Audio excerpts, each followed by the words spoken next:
And welcome to this degenerate Friday edition of Bury Your Bookie. I'm Jeff DeForest. I hope you guys made a score yesterday. We did have Mike Jones came through like a champ with a couple of baseball games for us, as he was all over the Detroit Tigers in Game 2 of their doubleheader against the completely about to set, I think, a baseball record for futility Colorado Rockies, who have been horrendous this year with 6 victories on the season. They get clobbered by double digits in both Game 1 and Game 2. I guess it was 10-1 Game 2 and or 10-2 and then 11-1 in Game 1. Whichever it was an annihilation. And Mike Jones was all over that. And then he told me to go ahead and bet against the Dodgers as they went to Arizona cross-country trip after playing the Marlins here in Miami. And they get beaten by Arizona. So Mike Jones on top of his game. Hopefully you guys took advantage of some of that. And we're going to get into it today with a gentleman who's searching some bizarre avenues for his gambling success. So, although he was always great with college football and basketball, been featured with us here all year long, but a very beleaguered-looking professor joins us here today.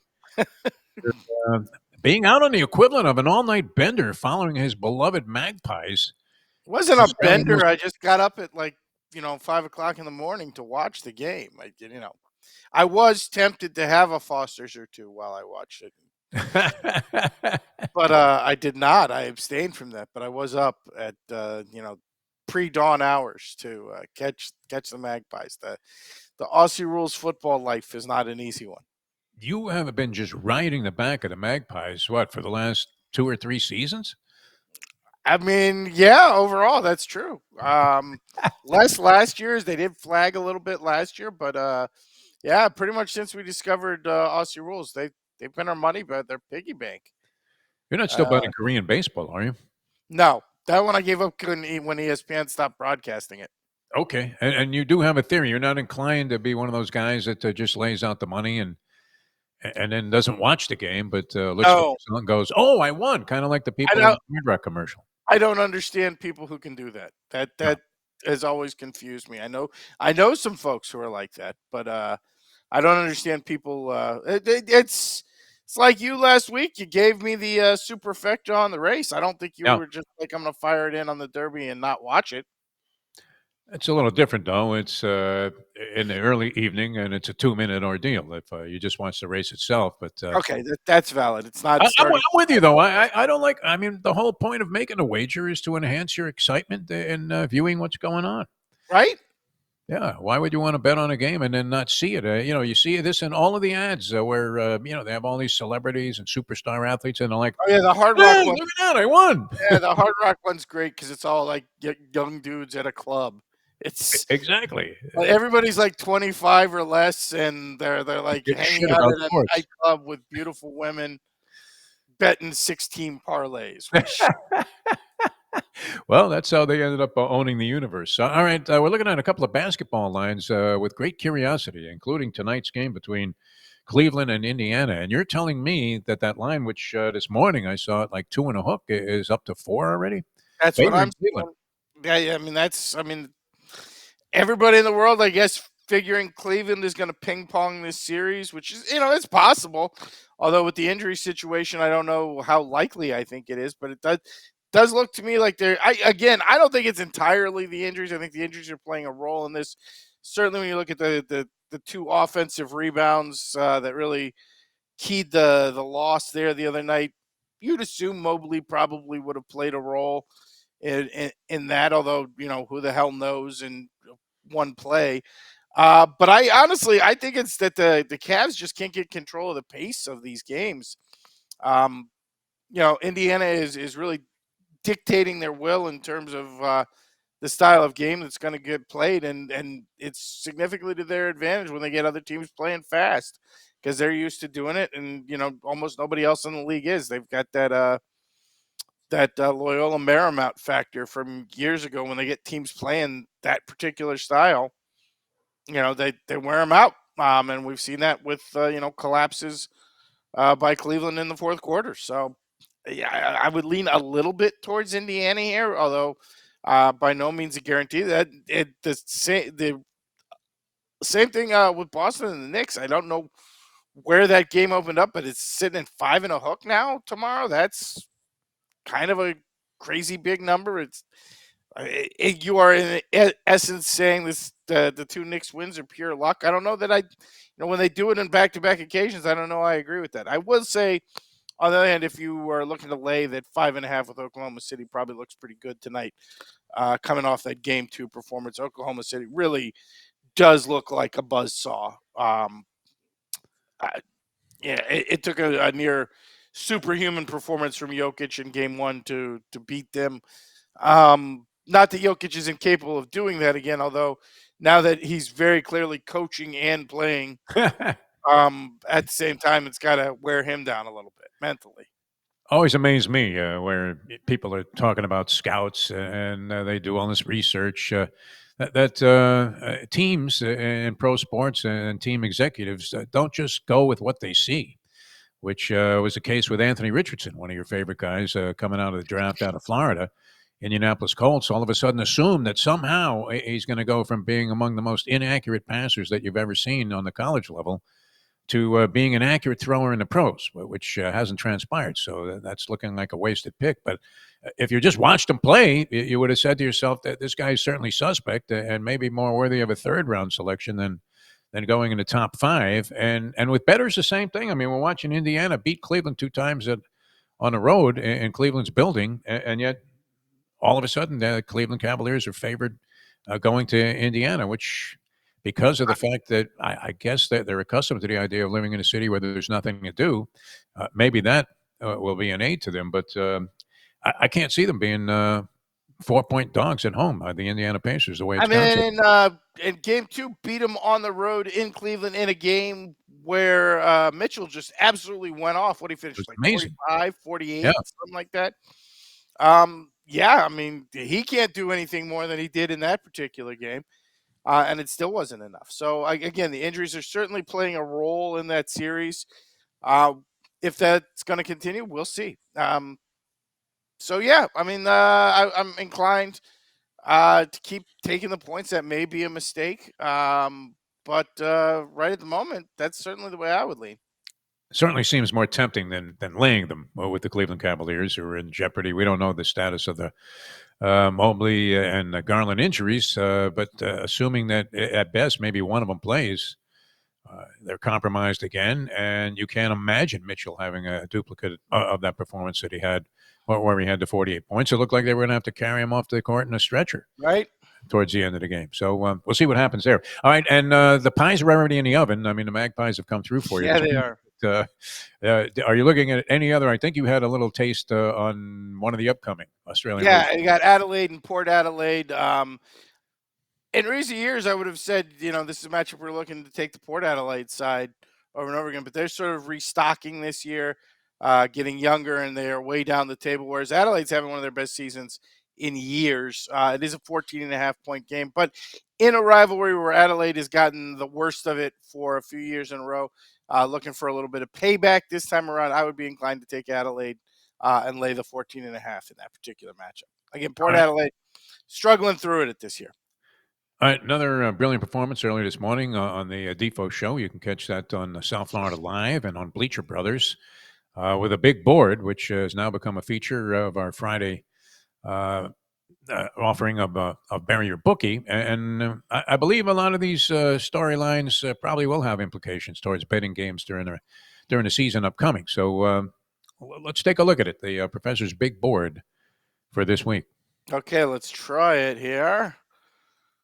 For some reason, it's tougher to set up on this streamer. There we go. There you go. And Nice. that is the big board of who's in the most trouble this week in sports, because we've got a lot of situations where teams are unexpectedly in trouble. People didn't see it coming. Fan bases didn't see it coming.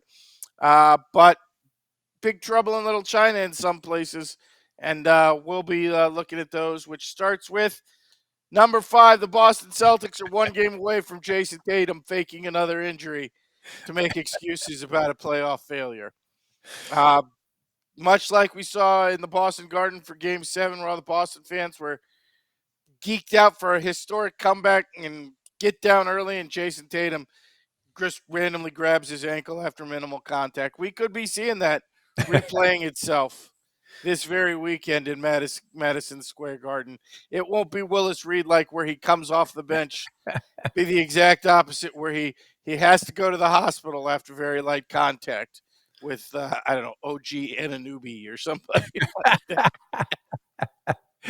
Not uncommon, and people theorizing that Tatum, and you're not a big fan. You say that he so desires to be considered among the great players in the NBA and to be maybe its leading star that it's far fetched that he will never achieve that because, according to at least the productivity, he certainly doesn't deserve it. Even in the finals last year, it was Jalen Brown that carried the Celtics to victory Exactly. when they got the luck of the draw, and Dallas ended up facing them instead of the Denver Nuggets after they had 3 series where the top player on the opposition was out.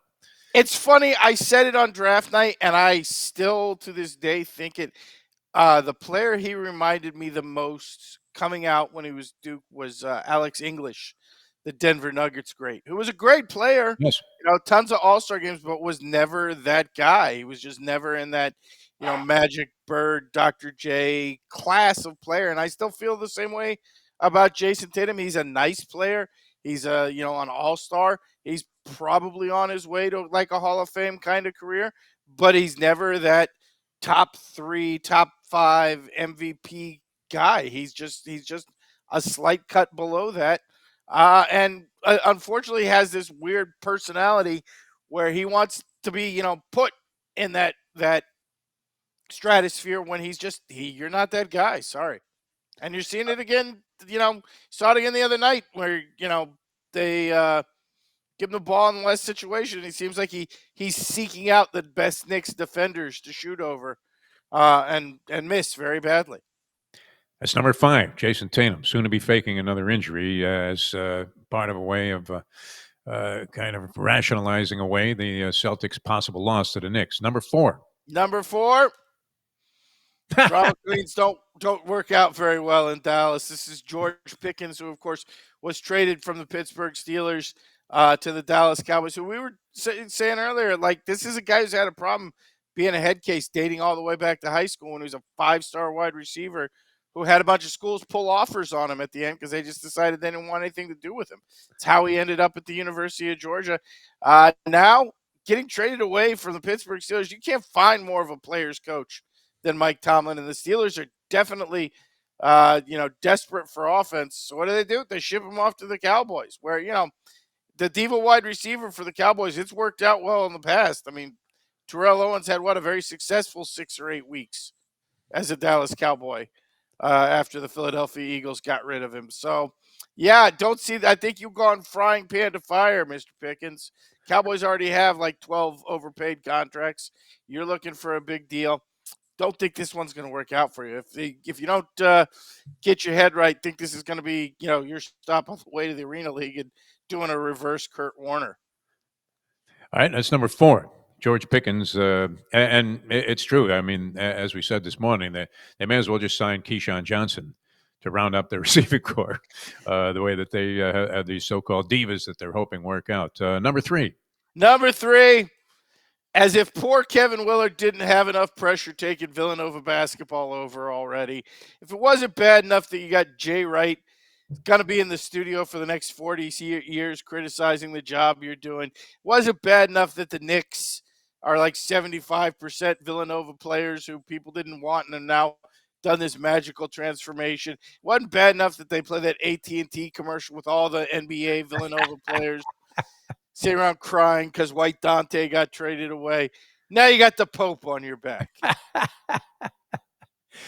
Imagine, though, if the Catholic Church becomes one of the funding sources for NIL. I mean, are they though? Or is it going to be like the Pope's literally calling you up, on Sunday after the game, taking time away from Mass? You losing to St. John's. You know how much shit I'm going to take from the Bishop of St. John's over this? It's not bad enough that it's you got the Pope on your back, but you're playing in all Catholic league. You got St. John's, you got Villanova, you got Marquette. Like the Pope's going to put a lot of pressure on you because the Pope's going to be hearing it from his boys, affiliated with these other schools if they don't resume those Villanova days under Jay Wright. I mean, it's bad, man. Certainly ratchets up the pressure quotient Right? on Villanova to have the Pope having taken a couple of math classes there. All right, number I two. mean, it's bad enough when it's some schmuck who owns a bunch of used car lots calling up to scream you about the NIL money. You know you're in trouble when it's the Pope. Yeah, it's one thing if it's Eddie Pinckney, but yeah, if it's the Pope calling, Yeah, I, when it's a guy who can send you to hell for losing to UConn. or at least cut you off from any chance you have of getting through the pearly gates. That's for Right? sure. All right, that's number three. Number two. Number two, our own Florida Panthers, because all of a sudden Bobo is terrible again. Yeah, Like, I don't get it. He's like a professional pitcher, and all he does is either throw shutouts or give up 7 runs in 2 innings on 4 home runs. Like, yeah. there's no middle ground with this guy. You never see Bob have like an average performance. Yeah, he gave up a couple, but they were on rebounds. So no, it's always either just terrible or amazing. No in between ground with Bob. And on top of it, it's wasn't bad enough that we're losing. We're losing to like the Chicago Cubs of Canada. We're losing to the lovable loser franchise.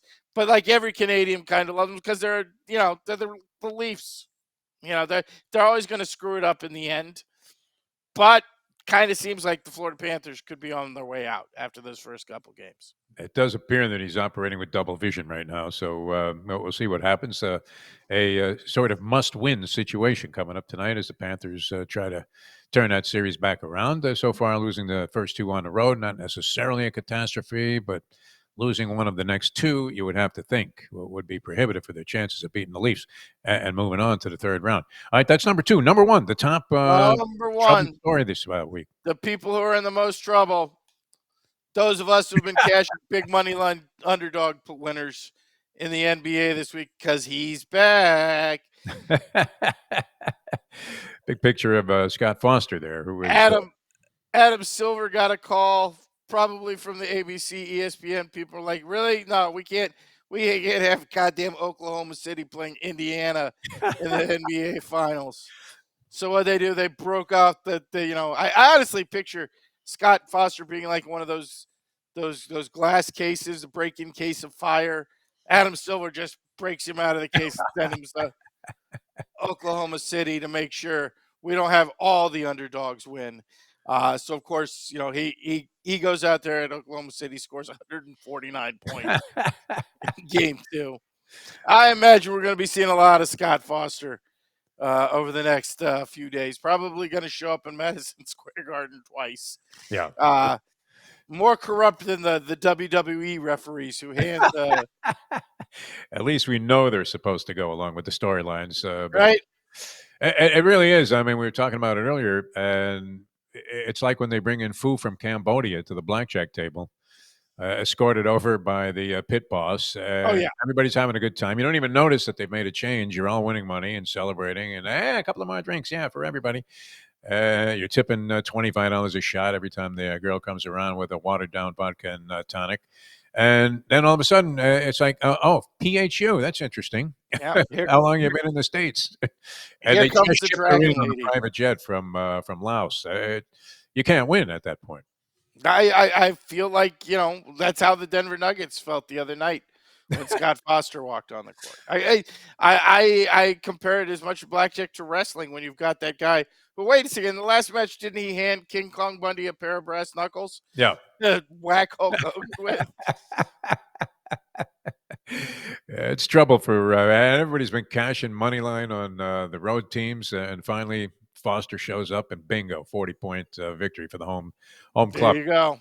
All right, excellent. Good luck with your plays, and yeah, kind of a mystery there. I'm with you. I'm going to go ahead and play Indiana and make that a recommendation. But watch for Scott Foster. Was it they honestly, that would probably be your way to go is watch the officiating updates, and if you see Scott Foster get shipped in, then what's going to extend the series. Hey Mo, cut me off. Yeah, I'm done. Professor, always a pleasure, my friend. You have a great one, Dave. For joining us. Another excellent dissertation there on the big board by the professor. Good luck with all your plays over the weekend. So much action. You really need to have your eyes turn into kaleidoscopic type of activity as you're trying to follow everything. Would be great to be in a sports book somewhere or a sports bar and having action on virtually everything, which you can do these days. And that's the beauty of what's happened. It's a whole new world out there. All right, thanks for tuning in all week long for all of our people here involved on Bury Your Bookie on nofilter.net. I'm Jeff DeForest. We'll see you next time. We'll see you Monday, and hopefully you guys will have a winning weekend. I'll see you on the next episode of Bury Your Bookie.